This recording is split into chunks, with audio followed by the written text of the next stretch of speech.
இதயத்தின் ஒளியாய் உணர்வுகளின் அலைகளாய் மாறும் இந்த பயணத்தில் எங்களுடன் பயணம் செய்ய நீங்களும் காத்திருங்கள். தங்கம் போல துளங்கும் பெயர் காஞ்சனா. அவள் சுவாசம் கூட ஒரு கதை. அவள் நிசப்தம் கூட ஒரு ரகசியம். ஒவ்வொரு துடிப்பும் ஒளியாய் வெளிப்படும் ஒரு உலகம் அவள். காஞ்சனையின் கற்பனையில் உதிர்த்த கதைகளை நினைவில் வைத்து உங்கள் மனதை வருடிச் செல்ல போகும் நான் ஆர்ஜே வானதி. எந்தன் சித்திரமே நில்லடி இக்கதை பிடித்திருந்தால் லைக் ஷேர் செய்து சப்ஸ்கிரைப் செய்து கொள்ளுங்கள். ஹாய் டியர்ஸ், இது காஞ்சனா செந்தில் நாவல்ஸ். எந்தன் சித்திரமே நில்லடி இந்த கதை பருமனாக இருக்கும் பெண்ணவளை உயிருக்குயிராய் விரும்பும் காதலன். அவளின் காதலை அவள் ஏற்றுக்கொள்வாளா? பார்க்கலாம் வாங்க. சித்திரம் 3. காவியாவை திட்டினாலும் மனது கேளாமல் அவளை சமாதானப்படுத்த அங்கே வந்த கண்ணன் தனக்காக பரிந்து பேசும் தன் தோழியை பார்த்தவனுக்கு மகிழ்ச்சியில் கண்கள் கலங்க, ஏண்டி ஏண்டி நீ இப்படி இருக்க? நான் உனக்கு அப்படி என்ன செய்தேன்? உன்னை எத்தனை தடவை விரட்டி விட்டாலும் ஏண்டி என் பின்னாடியே சுத்துற என்று நினைத்தவன் அங்கே காவியாவை பார்த்து கொண்டு நின்றிருந்த சுரேஷை நெருங்கியவன், என்ன மிஸ்டர் சுரேஷ், நீங்கள் நினச்சது எதுவும் நடக்கலையா? அச்சோ பாவம், நீங்களும் எவ்வளோ முயற்சி பண்ணுறீங்க என்னையும் காவியாவையும் பிரிக்கணும்னு, ஆனால் அது எதுவுமே நடக்கலை அப்படித்தானே என்றவன், அடே லூசு பயலே, பகல் கனவு காணாதடா, அது எப்போவுமே நடக்கவே நடக்காது என்றான். டேய் போதும் அடங்குடா, ஒன்றுமில்லாத வீட்டிலேருந்து வந்துட்டு உனக்கே இவ்வளோ திமிர் இருந்தா காவியாவோட அந்தஸ்துக்கு சமமானவன் நான், அதுவும் அவனின் அப்பாவோட ஃப்ரெண்டோட பையன். நான் நினச்சா எனக்கும் அவளுக்கும் கண்டிப்பாக கல்யாணம் நடக்கும். ஆனால் உன்னால் அவளை நெருங்கக்கூட முடியாது. அவள் கழுத்தில் தாலி கட்டி உன் கண்ணில் ரத்த கண்ணீர் வர வைக்கல என் பேர் சுரேஷ் இல்லைடா. பாரு என்னடா சவாலா? நான் அவளை விரும்பினேன்னு வையேன் இவ்வளோ நேரம் நின்று பேசிகிட்டு இருக்க மாட்டேன். அடே விளங்காதவனே, பணம் காசு இன்னைக்கு வரும் நாளை போகும், ஆனால் உண்மையான உறவுகளும் அன்பும் ஒருபோதும் அழியாதுடா. இதெல்லாம் பணத்திமிர் பிடித்த உனக்கெல்லாம் எப்படிடா புரியும்? இந்த ஜென்மத்தில் அவள் தான் என் மனைவி அப்படின்னு அந்த கடவுள் எழுதியிருந்தா அதை தடுக்க உன்னால் முடியாது.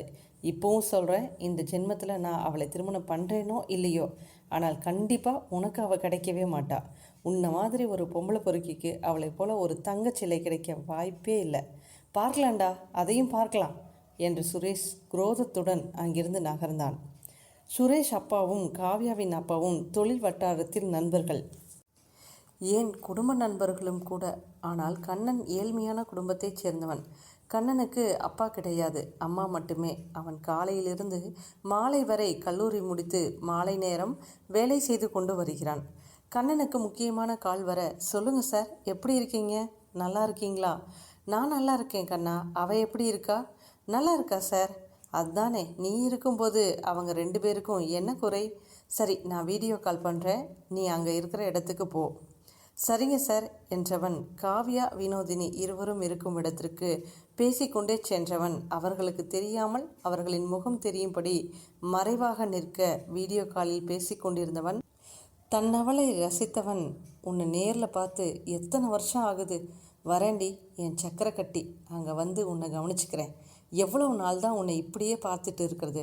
பார்த்தாலே கடிச்சு திங்கலாம் போல தோணுது. நேரில் வந்தால் என்னால் சுத்தமாக கண்ட்ரோல் பண்ண முடியாது போல என்று நினைத்தவன், கண்ணா போதுண்டா, இதுக்கு மேலே தாங்காது. சரி, அவங்கள பத்திரமா பார்த்துக்கோ, நான் இன்னொரு நாள் கூப்பிட்றேன் என்றவன் அழைப்பை துண்டித்தான். மாலை கல்லூரி முடிந்து காவியா தன் அம்மா அழைத்து வர சொல்லியதாக வினோதினியை தன் வீட்டிற்கு அழைத்தாள். காவியா, இப்போ என்னை எதுக்கு அங்கே கூப்பிட்ற? அந்த அம்மா இருப்பாங்க, எனக்கு அவங்கள பார்த்தாலே கோபந்தான் வரும். அவங்க என் மனதை நோடிக்கும்படி பேசுவாங்க, எனக்கு கோபம் வரும். பிறகென்ன பிரச்சனை தான். சொந்த செலவில் சூனியை வச்சுக்க நான் தயாராக இல்லை, ஆளை விடு. கண்ணன், ஆமாம் காவியா, அவள் சொல்கிறதும் கரெக்ட் தான். நீ உங்கள் வீட்டுக்கு கிளம்பு, நான் அவளை அழைச்சிட்டு கிளம்புறேன். கண்ணா, நீ இந்த விஷயத்தில் தலையிடாத, கொஞ்ச நேரம் அமைதியாக இரு. வினோ, அம்மா பாட்டி உன்னை பார்க்கணுன்னு சொன்னதால தான் அழைச்சிட்டு வர சொன்னாங்க, அப்புறம் உன் இஷ்டம் என்றதும் இவளும் வேறு வழி இல்லாமல் கண்ணனை சமாதானம் செய்து அவனின் வீட்டிற்கு அனுப்பிய வினோதினி காவியாவுடன் அவர்கள் வீட்டுக்கு சென்றாள். இவர்கள் வீட்டுக்குள் நுழையும் போது அப்போதுதான் வெளியே வந்த காவியாவின் அண்ணன் கணேஷ், அத்தை என்ன சமைச்சு வச்சுருக்கீங்க? அதையெல்லாம் எடுத்து முதல்ல மறைச்சி வைங்க, ஒருத்தங்க வராங்க, அவங்க சாப்பிட ஆரம்பித்தா எல்லாமே காணாமல் போயிடும் என்று சிரித்து கொண்டே கூற, அதை கேட்டுக்கொண்டே வந்த காவ்யாவின் அத்தை லட்சுமி, யார கணேஷ் சொல்கிற என்று அங்கே வந்தவர் அங்கே வினோதினியை பார்த்ததும், வந்துடுச்சு யானைக்குட்டி. ஏ காவியா, உங்ககிட்ட எத்தனை முறை சொல்லியிருக்கேன் இந்த யானைக்குட்டியை இங்கே அழைச்சிட்டு வராதுன்னு சொல்லி. இவளை பார்த்தாலே உன் அப்பா டென்ஷன் ஆகிடுவார். உனக்கு தெரியுமா தெரியாதா? அத்தை, நீங்கள் கொஞ்சம் அமைதியாக இருக்கிறீங்களா? நானே அவளை அழைச்சிட்டு வரதுக்குள்ளே அவ்வளோ கஷ்டப்பட்டேன். நீங்கள் கொஞ்சம் உள்ளே போங்க. லட்சுமி, அட என்னடா இவ, உண்மையை சொன்னால் இப்படி பேசிகிட்டு இருக்கா? உன் ஃப்ரெண்டு என்ன சீரக சம்பா மாதிரியாக இருக்கா? பனிக்குட்டி மாதிரி இருந்தால் இப்படித்தான் சொல்லுவாங்க. ஒரு வயசு பொண்ணா லட்சணமாக இருக்காளா? இதை கட்டிக்க போகிறவன் பாடு என்ன ஆக போகுதோ தெரியல. இதை பார்த்தாலே எரிச்சலாக வருது என்றார். இங்கே பாருங்கள், நான் இன்னும் சாப்பாட்டுக்கு இல்லாமல் உங்கள் வீட்டுக்கு வரல. உங்கள் பொண்ணு என்னை பாட்டி வர சொன்னதாக சொல்லி அழைச்சிட்டு வந்தா. அதனால தான் வந்தேன். காவியா ப்ளீஸ், நான் கிளம்புறேன் என்று அங்கிருந்து நகர்ந்தவளை, அங்கே நில்லு. எங்கே போகிற? யார் என்ன சொன்னாலும் இப்படி தான் கிளம்பிடுவியா? அந்த வேலை வெட்டி இல்லாதவளுக்கு தான் வேறு பொழப்பு கிடையாது. உன்னை நான் தானே வர சொன்னேன், வந்து உட்கார் என்று அதிகாரமாக குரல் ஒலிக்க அனைவரும் அங்கே திரும்பி பார்க்க வயதான காலத்திலும் கம்பீரமாக நடந்து வந்து கொண்டிருந்தார் அந்த வீட்டின் பெரிய மனுஷி, அந்த வீட்டின் மகாராணியாக விளங்கும் பார்வதி. அம்மா, நீங்கள் என்ன சொல்கிறீங்க? அந்த பொண்ணு எதிரில் என்னை அசிங்கப்படுத்துறதே உங்களுக்கு வேலையாக போச்சு. உங்களுக்கு உங்கள் பொண்ணை காட்டிலும் இந்த யானைக்குட்டி தான் முக்கியமாக போச்சா? வாயை மூடு. ஒரு சின்ன பொண்ணை எத்தனை தடவை இந்த வார்த்தையை சொல்லி கூப்பிடுவேன்? உனக்கு அறிவில்லை? உன் பொண்ணு இப்படி இருந்தா அவளை இப்படித்தான் பேசுவியா? அம்மா, இப்படியெல்லாம் பேசாதீங்க. என் பொண்ணு இப்படி இருந்தா நான் அவளை என்றைக்கோ விஷம் வச்சு சாகடிச்சிருப்பேன். ஓஹோ, நீ செய்தாலும் செய்வ. நீ தான் மனுஷ ஜென்மமே கிடையாதே. நீ எல்லாம் ஒரு பொண்ணா? இதுக்கெல்லாம் காலம் பதில் சொல்லும். இப்போ நான் அவளை வர சொல்லியிருக்கேன். எனக்கும் அவளுக்கும் தான் பேச்சு. உனக்கு இங்கே வேலை இல்லை. நீ இங்கேருந்து போ என்றவர் அங்கே நின்றிருந்த கணேசனை அழைத்து அனைவர் முன்னிலையிலும் ஓங்கி அறைந்தவர், நீ எல்லாம் என்னடா படிச்சு கிழிச்ச? முட்டாள். ஒரு பொம்பளை பிள்ளைய இப்படி தான் பேசுவியா? அது சரி, நீ தான் அப்படியே உன் அத்தை மாதிரியே இருக்கியே. இனி ஒரு தடவை அவளை ஏதாவது சொல்லிப்பாரு. இந்த வீட்டில் நீ இருக்கவே முடியாது, பார்த்துக்கோ என்றதும் கணேசன் தன் தாடையை பிடித்து கொண்டு நின்றவன், பாட்டி என்று சத்தம் போட, டேய், என்ன குரல் வசந்து கேட்குது? பாட்டிக்கிட்ட மரியாதை பேச தெரியாதா?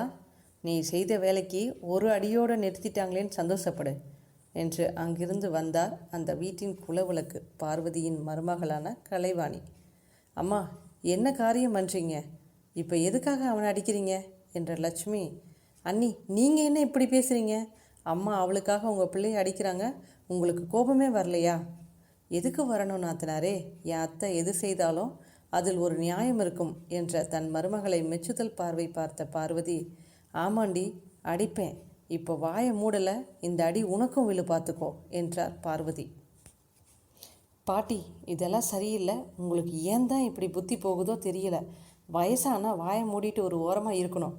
அதை விட்டுட்டு தேவையில்லாத விஷயத்தில் தலையிடாதீங்க என்ற அடுத்த நொடி அவன் தாடையில் மீண்டும் அடி இடியாக இறங்க ஸ்தம்பித்து போய் நின்றனர் அங்கிருந்த அனைவரும்.